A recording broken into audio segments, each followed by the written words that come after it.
Аллах создал мужчин и женщин разными. Самой большой слабостью мужчин является женщина. Мужчина может быть богат, беден, здоровым и больным, толстым и худым, высоким и низким. И неважно, к какой культуре он принадлежит, на каком языке он говорит, у каждого мужчины слабым местом является женщина. А женщины в большинстве случаев забывают об этом. Они не понимают, как тяжело это для мужчин. И когда мы читаем аяты «потупляйте свои взоры», то женщины спокойно подчиняются этому приказу и не понимают, почему мужчины не могут потупить взор. Говоришь женщине: «Ты не понимаешь». Что я не понимаю? У тебя есть глаза, и у меня есть глаза. В них сетчатка, которая передает одну и ту же информацию. В чем же проблема? Они не понимают силу желания, которую Аллах вложил в нас, и о котором упомянуто в первую очередь. Приукрашена для мужчин страсть к женщинам. И какое самое большое испытание для мужчин вызвало опасение у пророка, саллаллаху алейхи вассалям?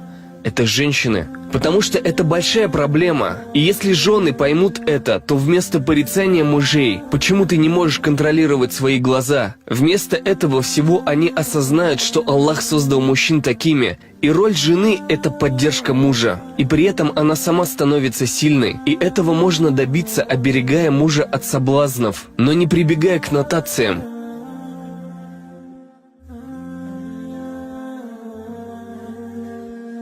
И женам следует понять, что муж ходит на работу, и по дороге он видит женщин, одетых крайне неподобающе, которые еще и улыбаются каждому, стараясь привлечь внимание. Обычно эти женщины не заслуживают уважения по причине своего интеллекта или по причине своей жизненной позиции. Они уверены, что их будут уважать больше, когда мужчины увидят побольше постыдного у них. И они одеваются вульгарно, чтобы, поймав мужской взгляд на себе, они могли подумать: «Я кое-чего стою, на меня ведь смотрят». И это все ужасно и грустно. Затем мужчины доходят до работы, и там секретарша улыбается и говорит: «Как дела? Как прошел день? Ты идешь на обед? А ты постишься?»